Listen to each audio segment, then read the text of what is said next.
पेचा वैज्ञानिक गोटे एमिति इंजेक्शन बाहर करथिला जहाकु नेबा परे रंग बदली जाउथिला। हेले पेचा वैज्ञानिक एपर्यंत से इंजेक्शन रो प्रयोग कहा उपरे हेले करि नथिला। हाँ हाँ ये होची भल मौका। मु जो इंजेक्शन तैयारी करिछि ताको एई चढ़े उपरे प्रयोग करे जना पड़ी जिवो मो इंजेक्शन ठीक अछि ना नाही। हाँ मीनू चढ़ई मो पाखरे एमिति इंजेक्शन अछि जहाकु लगेबा परे तू पूरा पूरी हलदिया हे जिबु। कह मु तते इंजेक्शन देबी। सतरे से इंजेक्शन लगेला परे मो देहर रंग हलदिया हे जिबो ताहले डेरी काहेकि जल्दी मो देहरे से इंजेक्शन लगेई दियो। मीनू चढ़ई कौन जानिथिला कि पेचा से इंजेक्शन एपर्यंत कहा उपरे भी प्रयोग करेनी। प्रथमे सीए से इंजेक्शन मीनू चढ़ई की देव बोली भाबुची। थरे खाली इंजेक्शन द्वारा मो रंग हलदिया हे जाऊ मु तो पूरा पूरी टिकी चढ़ई भली हे जिबी। बाहाघर दिन मु टिकी चढ़ई को बांधी देबी आउ ता जगारे निजे जाई बाहा हे जिबी। थरे खाली टूना चढ़ई मोर हे जानतु तांकर सबु संपत्ति त मोर हे जिबो। मीनू चढ़ई तो भल उपाय भाबिथिला हेले से जानी नथिला इंजेक्शन द्वारा किछि गड़बड़ भी हे जाई पारे। तापरे पेचा से इंजेक्शन बाहर करे सी मीनू चढ़ई देहरे इंजेक्शन देबाको जाउथाए। मोर ए इंजेक्शन काम करी जाऊ किछि गड़बड़ न हो नहेले ए मीनू चढ़ई तो मते जमा छाड़ीबनी। तापरे पेचा इंजेक्शन आनी मीनू चढ़ई को दे दिए। मीनू चढ़ई ता आखि को बंद करी थाए। किछि समय परे इंजेक्शन ता काम करिबा आरंभ करी दिए। हेले एकन मीनू चढ़ई रा रंग हलदिया हेबा बदल रे पूरा पूरी कला हे जाए। आरे ए कौन हेला मु जो कथा को डरुथिली सेई कथा हेला। आहार रंग हलदिया हेबा बदल रे पूरा पूरी तो कला हे गला। एबे कौन हेबो मते एठारु जिबाको हेबो। ए मीनू आखि खोलिबा पूर्वरु मु एठारु चली जाए नहेले ये मते जमा छाड़ीबनी। पेचा वैज्ञानिक तो थिला भारी चालाक। मीनू चढ़ई आखि खोलिबा पूर्वरु से सेठारु उड़ी गला। एपटरे मीनू चढ़ई आखि बंद करी अपेक्षा करिथिला कि केतेबेले पेचा वैज्ञानिक ताकू आखि खोलिबाको कहिबो। किछि समय बीती जाए मीनू चढ़ई आपे आपे आखि खोली निए। अरे ये कौन हेला मो रंग हलदिया हेबा बदल रे एमिति कला हे जाइछि काहेकि कुआडे गला से पेचा वैज्ञानिक मु ताकू छाड़ीबिनी। तापरे मीनू चढ़ई सबुआड़ा को देखे हेले पेचा ताकू कोउठी हेले मिलेनी। ए पेचा मो रंग देखी एठारु चली जाइछि जेमिति मु ताकू मारी पारिबिनी। हे भगवान ये मो सांगरे कौन सबु हेई गला मो रंग एते कला हेई गला। मीनू चढ़ई सांगरे तो पूरा पूरी उलटा हे सारिथिला। से तो हलदिया होई टिकी भली देखिबाको चाहुथिला हेले ता रंग तो कला हेई गला। से तो टूना चढ़ई को बाहा हेबाको चाहुथिला। मु टिकी सांगरे धोखा करिबाको चाहुथिली हेले मो सांगरे ए सबु हेई गला। मु एबे कौन करिबी। एबे धनी कौन को गरीब चढ़ई भी मते बाहा हेबाको राजी हेबेनी। निज सांगरे एमिति हेलारू मीनू चढ़ई पूरा पूरी बुझी पारिला कि सी टिकी चढ़ई सांगरे कौन करिबाको जाउथिला। मन दुख करी मीनू चढ़ई ता घर को चली आसिला। अरे एते बड़ गाड़ी कहार थुआ हेइछि आउ टिकीर शाशुघर लोक आसी जाई नाहंती त। घर को तो गोटे धनी चढ़ई आसीथिला सीए थिला मुना चढ़ई। सीए ता बाहाघर मीनू चढ़ई सांगरे करेबा पाई आसीथिला। आरे माउसी मीनू चढ़ई केतेबेले आसीबो मु तो घंटाए हेबो तार अपेक्षा करिछि। पुअरे सी आसुथिबो सीए तो जमा हेले एते डेरी करेनी सी निश्चय आसुथिबो। एमिति समस्ते बसे मीनू चढ़ईर अपेक्षा करि थांती। ठीक सेतिकी बेले मीनू चढ़ई भी घर को चली आसे। आरे किए तू न पचारिकी आम घर भीतर को केमिति चली आसिलु। माँ ये कौन तुमे मते चिन्हि पारुन मो परा तुम झियो मीनू चढ़ई। ମିନୁ ଚଢ଼େଇର ଏମିତି ରଙ୍ଗକୁ ଦେଖି ସମସ୍ତେ ତ ଆଶ୍ଚର୍ଯ୍ୟ ହେଇଯାଆନ୍ତି। ଆରେ କଣ ଇଏ ହେଉଛି ମିନୁ ଚଢ଼େଇ?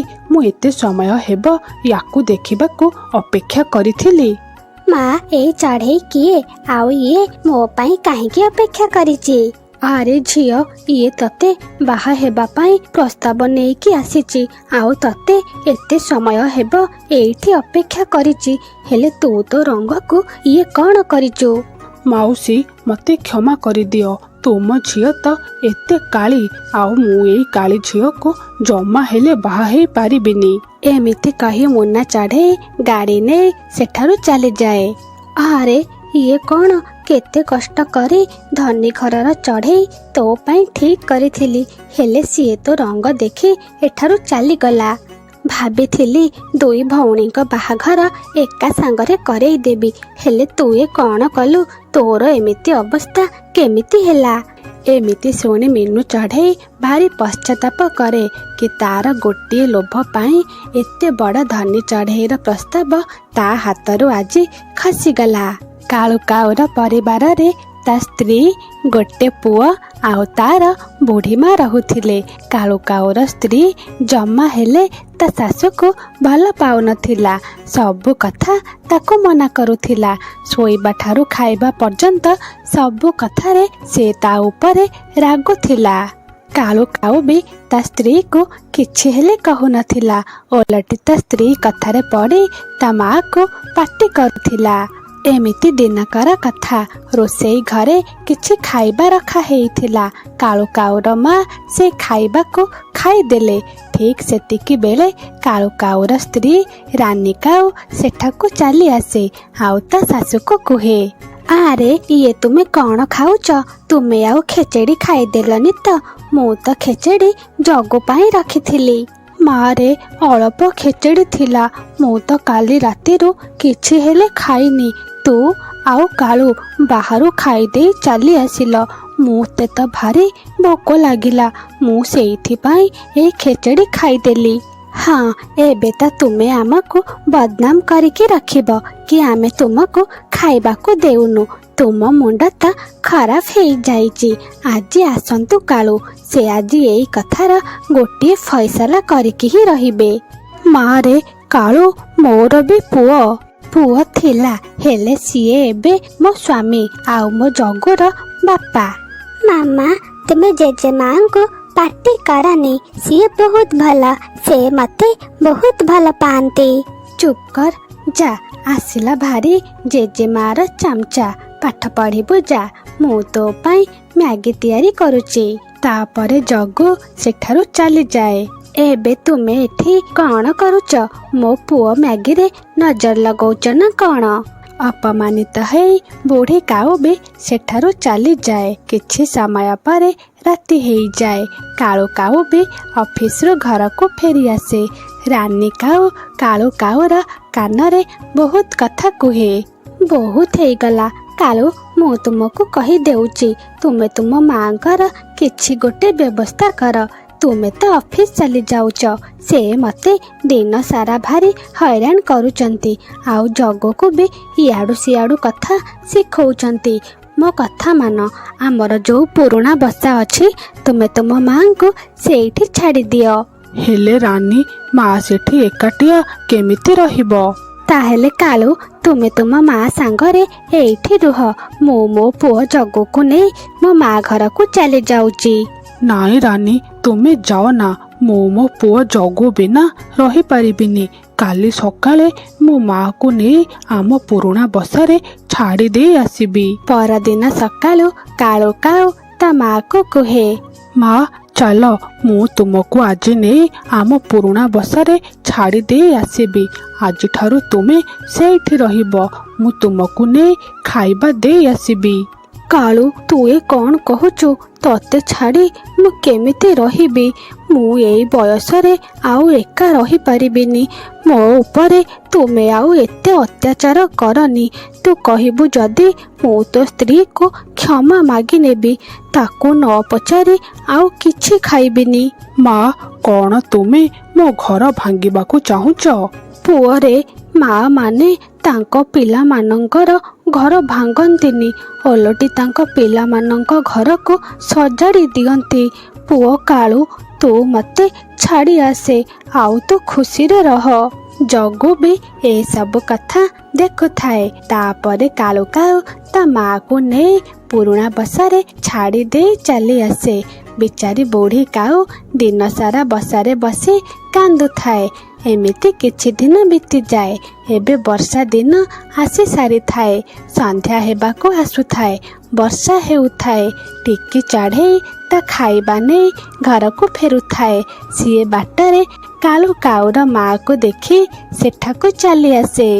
ମାଉସୀ, ତୁମେ ଏଠି କ'ଣ କରୁଛ? ଜୋରେ ତ ବର୍ଷା ହେଉଛି।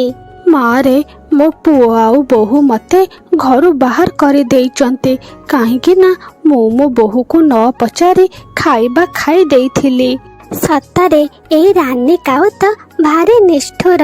ସିଏ ଭାବିଲାନି କି ସିଏ ଏବେ ଯାହା ତୁମ ସାଙ୍ଗରେ କରୁଛି, ସମୟ କାଲି ଏସବୁ ତା ସାଙ୍ଗରେ କରିବ। ମାଉସୀ, ତୁମେ ମୋ ସାଙ୍ଗରେ ମୋ ଘରକୁ ଚାଲ। ମୁଁ ତୁମକୁ ଏଠି ଏତେ ବର୍ଷାରେ ଛାଡ଼ି ପାରିବିନି। ତାପରେ ଟିକି ଚଢ଼େଇ ସାନୁ କାଉର ମାଆକୁ ନେଇ ତା ଘରକୁ ଚାଲିଯାଏ। ପରଦିନ ଯେତେବେଳେ ରାନୀ କାଉ ଶୋଇକି ଉଠେ, ସେ ଦେଖେ ଜଗୁ ନାହିଁ। ସାନୁ, ସାନୁ, ଜଲ୍ଦି ଉଠ, ଦେଖ ଜଗୁ ନାହିଁ।